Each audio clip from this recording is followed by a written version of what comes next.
Hi, my name is David Warner Matheson, and I recently received an excellent question from a friend I've known for over 30 years, who also happens to be a professor at a top-tier university.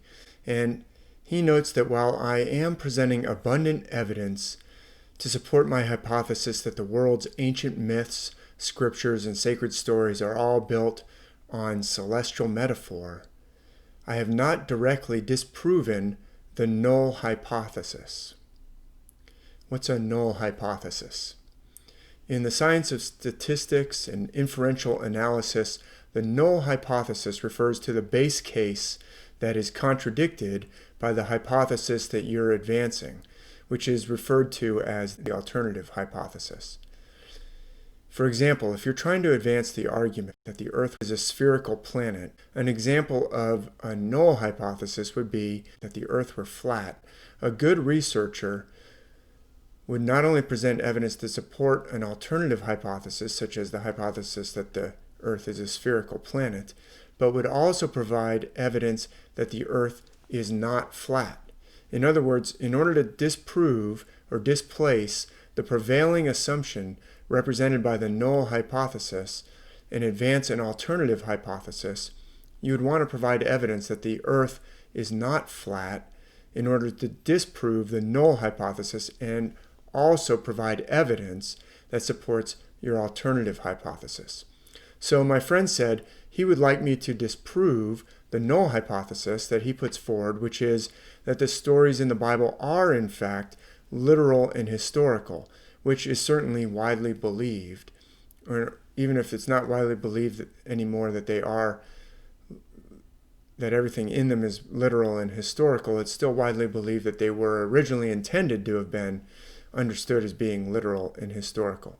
So he argues that although I do present a lot of good evidence that the stories are celestial, that's not good enough unless I also provide evidence which casts enough doubt on the null hypothesis.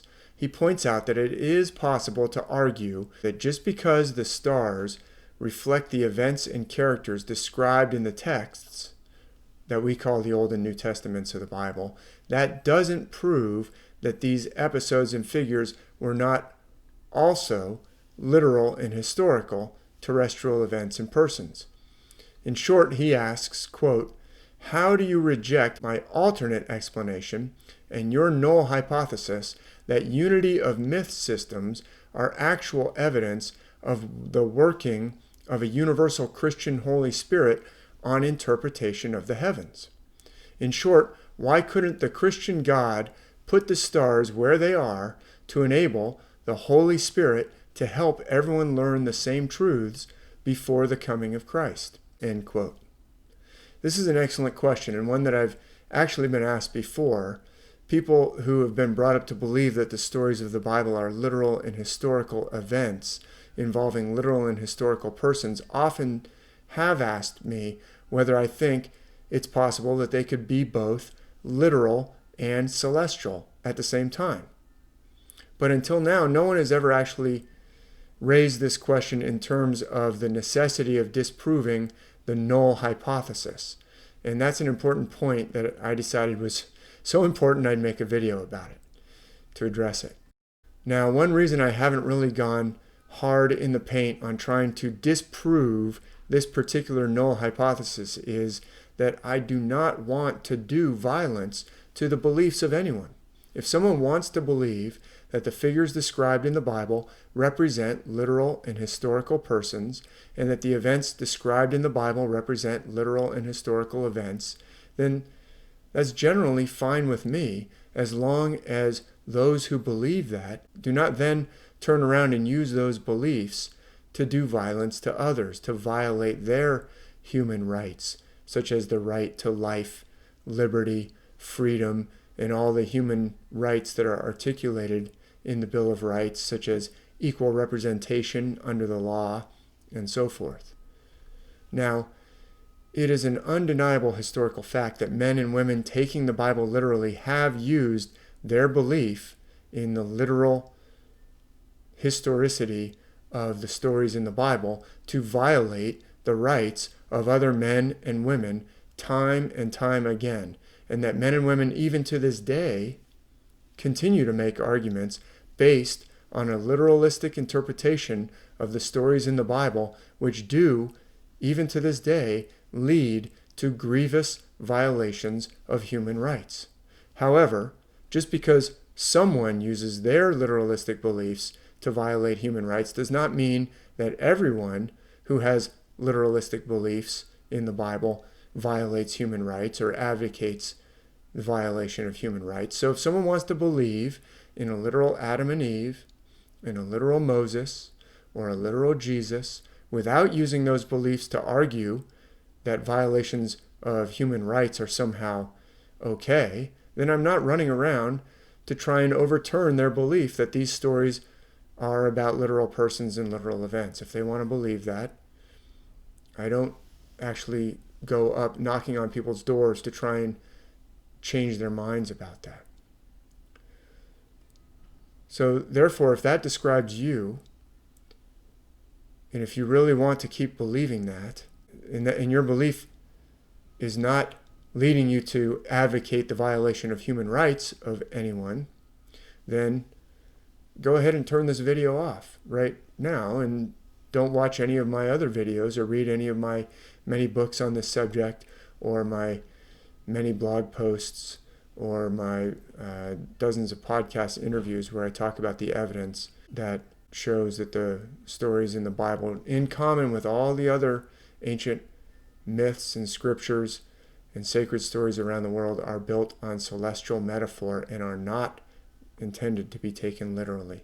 Because in this video I'm now going to provide some evidence to demonstrate some problems with that null hypothesis, because the evidence does overwhelmingly demonstrate that the stories of the Bible are not only celestial, but they're not literal. One way that I've countered that question when asked verbally whether the stories in the Bible could be both literal and celestial is to ask, how is it that we decide to believe that the biblical accounts are literal and all the other parallels in other cultures are metaphorical or mythical? For instance, as I discussed in a recent podcast with Mike and Maurice's Mind Escape podcast, and in other podcasts prior to that one, there are stories of a baby being put into the waters in an ark of reeds or a similar vessel or basket of reeds found around the world. There's, of course, the Moses account that's found in the Bible, but there's also the stories of Sargon of Akkad, which predate the purported historical period during which literalists believe that a figure corresponding to Moses would have lived by perhaps 1,000 years or so. There's the story of Karna in the ancient Sanskrit texts of Mahabharata. There's the story of Perseus and his mother Danae placed in an ark and set adrift in the sea in ancient Greece. There's the story of baby Hiruko, the leech child who's born without bones and placed into a boat of reeds in the Kojiki of ancient Japan. And there's the story of baby Maui, cast into the foam of the sea by his parents before being rescued by his powerful ancestor in the sacred traditions of the cultures of the islands of Polynesia. And in some versions, baby Maui is thrown into the sea foam because he was born with 8 heads. So how are we to say that the Moses story is literal and historical, while the Sargon story and the Karna story and all the other stories are mythical? Of course, the other possibility is to argue that all the stories around the world are literal. They all literally happened. But most people don't argue that hypothesis. It's certainly a stretch of credulity to think that mothers came up with the idea of placing their babies in reed baskets and setting them adrift in multiple times and multiple places around the globe independently of one another. And most people today would not accept as literal the story of Hiruko, for instance, being born with no bones due to the fact that when his parents, the god Izanagi and the goddess Izanami, came together in the first recorded sexual union, the woman spoke first and she was out of turn, and therefore the child was born with no bones, for which he was placed into a reed vessel and set adrift. Most people don't take that. Most people would not say, well, that literally happened, or that the account of Maui, baby Maui being born with 8 heads and then thrown into the foam, was literal, and that all these different stories around the world are all literal. Most people don't make that argument. But all these stories can be seen to be based on the stars, very specific constellations, plus the Milky Way, the glorious Milky Way band, which plays a role of a great river in many myths, or as the edge of the sea in many myths. And so I would argue that it's a very likely explanation that these are remnants of some extremely ancient system which has been preserved in the myths of numerous cultures far apart from one another. Now, it is possible to argue that the Moses account is historical and that all the others are fictional, and that all those other stories were put there in order to get you ready for the Moses story. But I don't find that to be the most likely explanation of the evidence. And furthermore, we run into that same problem over and over with many, many other stories which have parallels around the globe, that are found in the Bible but have parallels around the globe. So do we accept the story of Samson as literal and historical, but then say that the stories of Heracles in ancient Greece or the stories of Bhim in ancient India are just mythical and metaphorical? The authors of Hamlet's Mill, which was published in 1969, point out that Samson uses the jawbone of an ass to slay 1,000 of his enemies. Now, I find that literally unlikely. Even if there's a warrior of great strength who had to use a jawbone of an ass in an emergency to slay 1 or 2 enemies, before he reached 1,000 enemies, I would argue that he would throw away the jawbone and take up one of the swords of one of his slain enemies, or one of their spears or something, since a jawbone would probably wear out before you could slay 1,000 grown men with a single jawbone. Anyway, the authors of Hamlet's Mill point out that in the legends of the native indigenous cultures of the Americas, for instance, in the Caribbean region and some of the northeastern parts of the South American continent, there are stories of a hero who uses the jawbone of a tapir to slay his enemies. And that in the myths of the cultures of the Pacific Ocean, there's a story in which Maui uses the jawbone of his own respected grandmother as a weapon. So are we going to argue that these stories of other jawbones being used as a weapon were put there in order to enable those cultures eventually to accept the literal and historical exploits of Samson?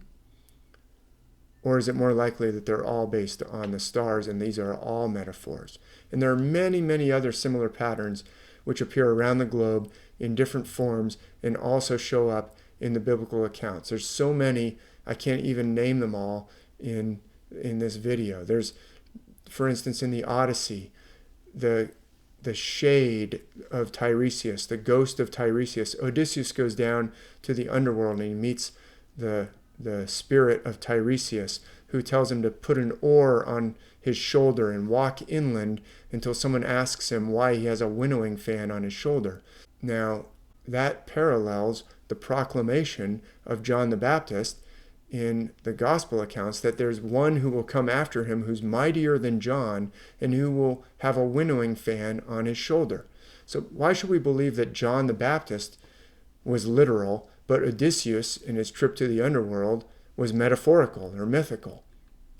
Was the Odyssey just to prepare us for the story of John the Baptist? To reach that conclusion or to argue that really appears to be based on an a priori decision that you're going to accept the biblical scriptures as literal to the exclusion of all the others. And that's just an arbitrary decision. Where's the evidence to say, okay, the John the Baptist account must be literal, the Odysseus account must be mythical? It's just arbitrary. I'm fine with people deciding that on a personal level, as I said before, but the historical consequences of that arbitrary and logically and insupportable, and there's no more evidence for one than the other to decide that the biblical stories are literal while all the other world traditions must fall short of the truth.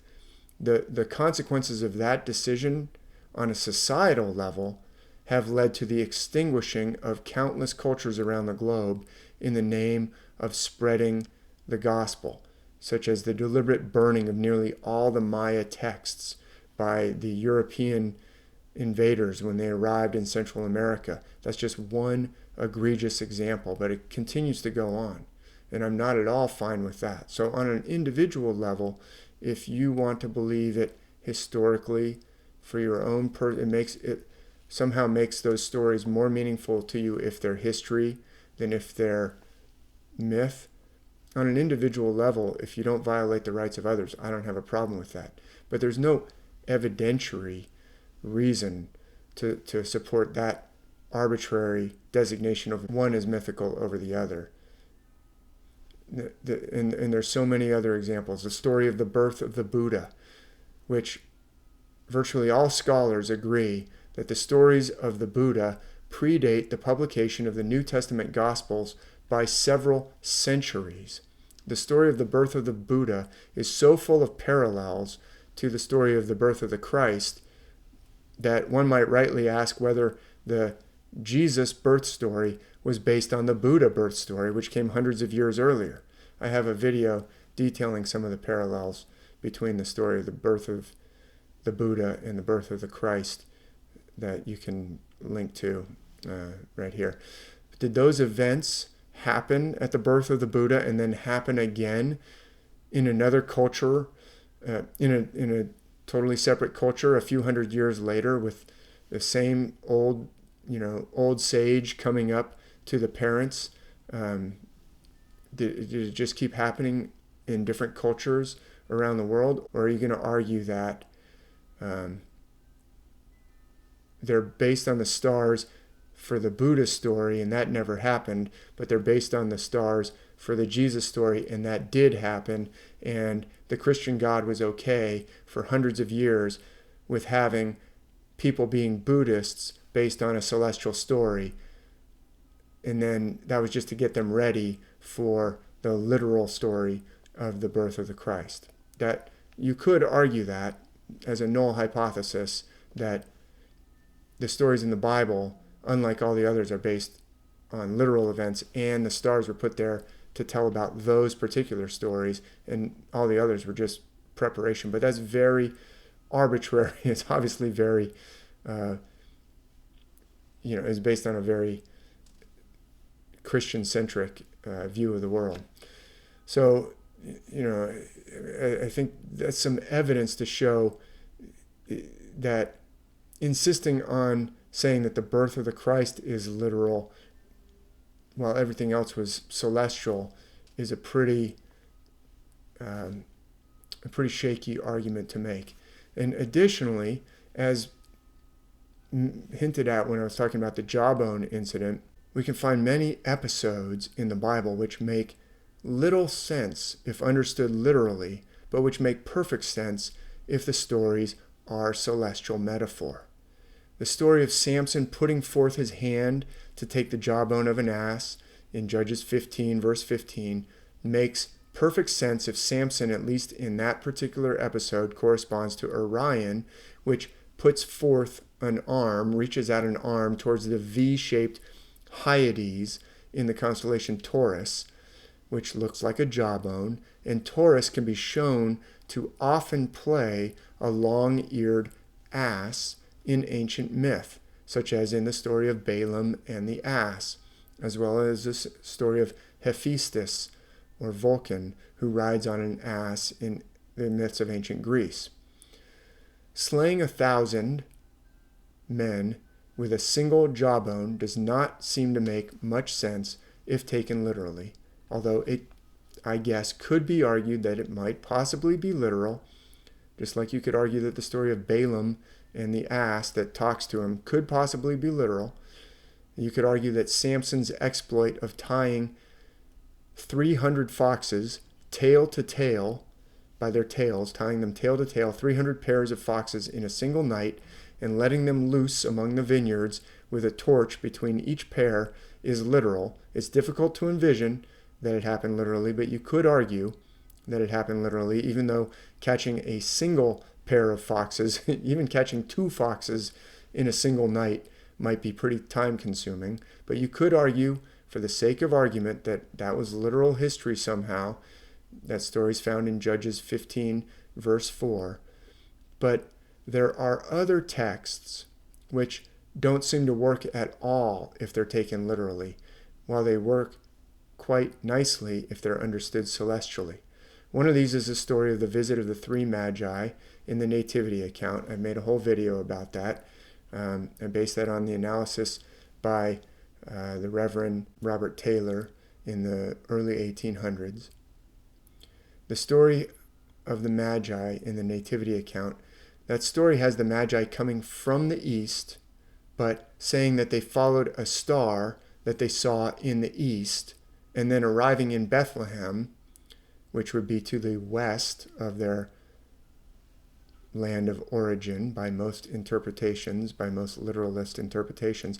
And that simply does not make any sense as the text itself is written if the story is terrestrial, but it does work very well for a celestial interpretation, as I argue in some previous blog posts and in a video.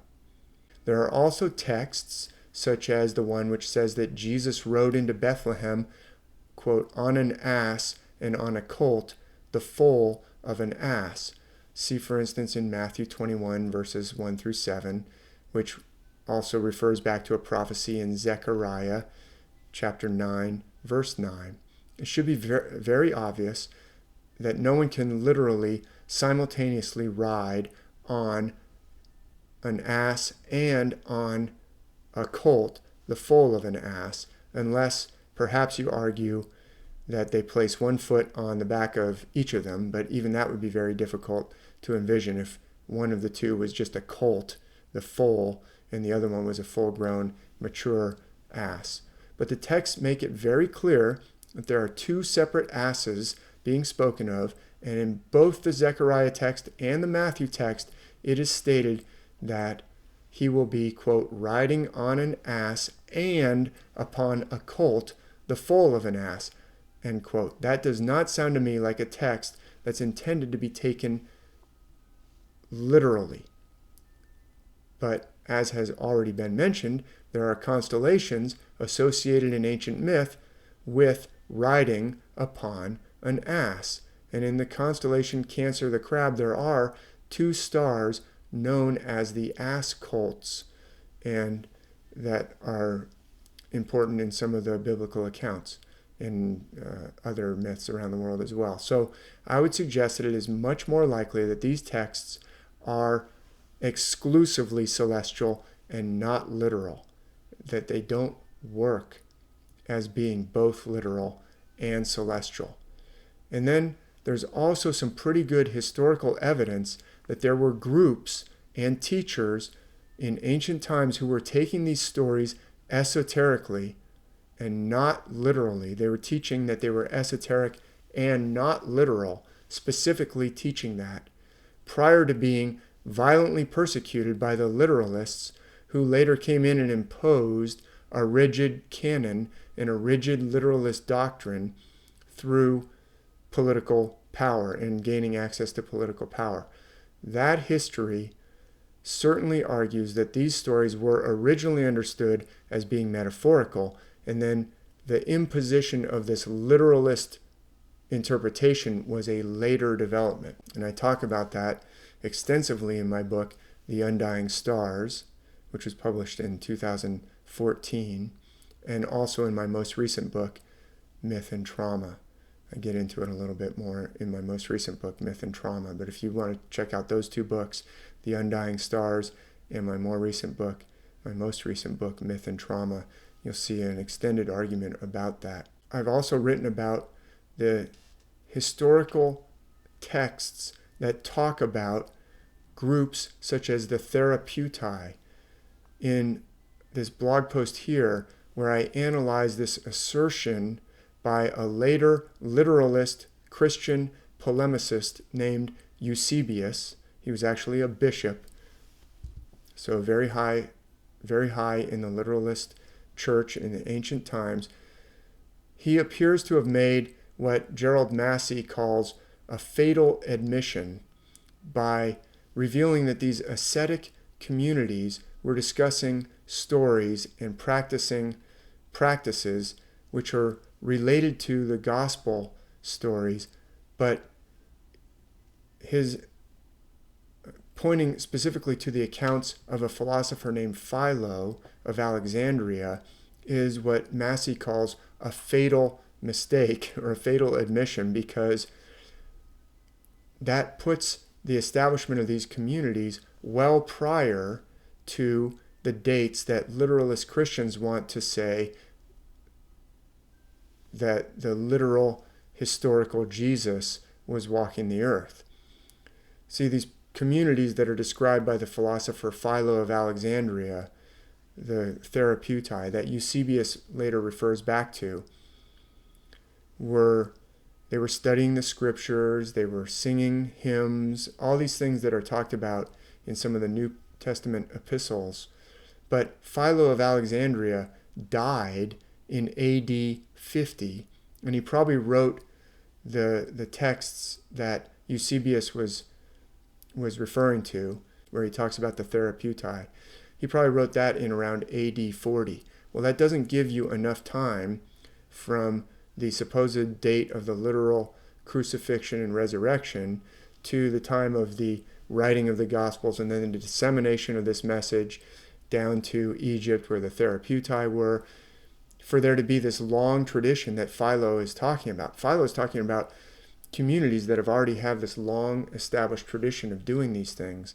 And by the way, Philo also talks about the fact that these Therapeutic would study the scriptures very intently, but did not believe they were literal.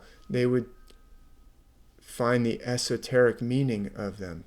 So that's a very strong piece of evidence that prior to a later literalist takeover, these ancient stories, which later came to be included in the Bible, were understood to be esoteric and metaphorical rather than literal.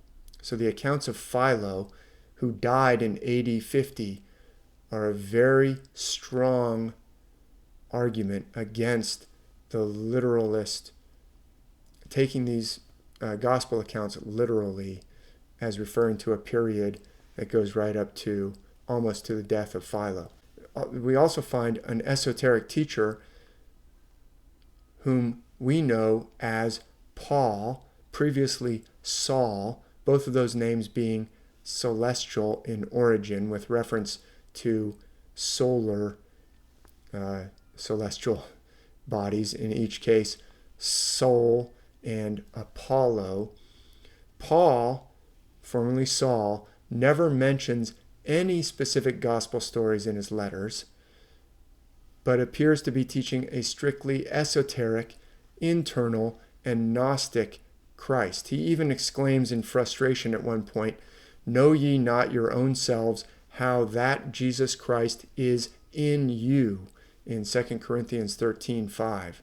So this teacher called Paul does, however, refer to some Old Testament stories, including the story of Abraham's two sons in Galatians, in his epistle to the Galatians in chapter 4.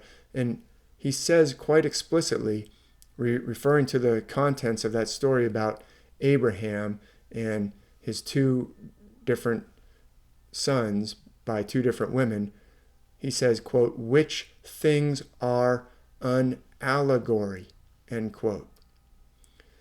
In their book, The Jesus Mysteries, Timothy Freak and Peter Gandy present evidence that Paul was generally Gnostic and esoteric in his teaching and opposed literalism, and that later literalists came in and tried to co-opt Paul's teaching.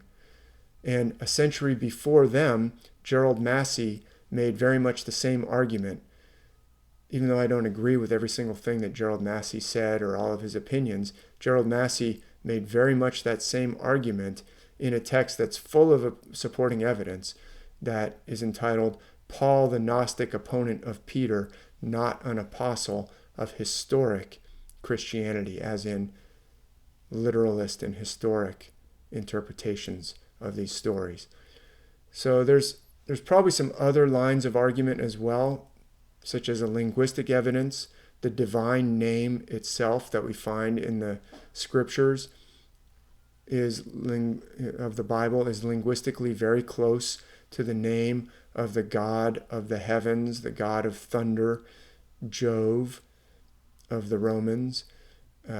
I-O-V-E is how the Romans would have spelled the name of that thunder god, Zeus of the ancient Greeks. The names of Mordecai and Esther in the Old Testament are linguistically related to the deities Marduk and Ishtar of ancient Mesopotamia. The name Noah may be linguistically linked to both Oannes, a creature of the deep who's described by the scribe Berossus, and to the name Utanapishtim, the Mesopotamian Noah figure whose existence was only rediscovered with the recovery of the tablets in the early 1800s from the ruins of Nineveh, and then the subsequent efforts to decipher the cuneiform scripts that took place in the 19th century. So these linguistic arguments also seem to support the argument that what we're dealing with here is a case of fragmented and scattered remnants of some even more ancient system, rather than supporting the null hypothesis, which posits that the Christian God put the stars where they are and scattered all these myths around in order to enable the Holy Spirit to help everyone learn the same truths before the coming of Christ. Actually, you did see that argument being made in the late 1800s by some literalist Christian preachers and writers who said, oh, look, the stars do reflect the gospel, and that's supposed to lead people towards the Bible. But they generally backed off from that argument. You don't hear that argument put forward too much anymore because it's just too difficult to assert that. The evidence, if you start showing people that all these stories in the Bible, the crossing of the Red Sea, virtually every story in the Bible from Genesis all the way through Revelation can be shown to be based on the stars, that goes a long way actually towards arguing that they are not literal and historical. It's already very hard to maintain in the 20th and 21st centuries. It already became very hard in the 20th and 21st centuries to maintain that some of these biblical stories are literal and historical. You already had people moving away from that. So generally the 1800s is the last time you saw people arguing that, showing that the stars are pointing, that these stories also relate to the stars, because that evidence really goes against the null hypothesis. And again, I think that people can be very happy and find meaning in the scriptures, even if they take them literally. I certainly did take them literally for many years of my life. I'm more concerned about the real-world political and economic policies that leaders at levels with much more power than individual men and women who choose to believe what they want. These leaders who use these widespread beliefs to advance violations of human rights, including atrocities and oppressions and imperialistic activities and genocides in previous generations, but also including a continuation of exploitive political and economic policies right up to the present day. So, big thank you to my friend for his incisive and thought-provoking question. And to everyone who's watching, I would like to say that if you know someone who's a professional academic or professor somewhere, please feel free to make them aware of the evidence that I'm presenting to the world in my books and videos. I believe that it is very important to engage with critical thinkers on this topic, including critical thinkers who are at the top of their game in their particular chosen field of expertise and study. even though my arguments challenge conventional academic dogmas in many different academic fields and subjects. I have submitted some papers to peer-reviewed academic journals, and so far those have not been accepted by gatekeepers there, but I will continue with those efforts because that's a good way to get wider engagement in the world of academia on these subjects. But in the meantime, I put out videos and books with lots of evidence to present to the world that everyone can examine. I'm convinced that this is a very important subject. It's as important as the question of whether the earth is flat or spherical. By the way, the evidence shows that it's spherical and not flat. But if you want to believe one way or another on those subjects, that's entirely up to you. As long as you don't use those beliefs to falsely try to justify the violation of the rights of others. But I'm convinced that the ancient myths teach so many important lessons for us today, lessons which address the most pressing issues that we face on an individual level and on a societal level. And I'm absolutely convinced that we have a much better ability to hear what they're saying if we listen to them in the language that they are actually speaking, which is a metaphorical language, an esoteric language, and a celestial language. Thank you.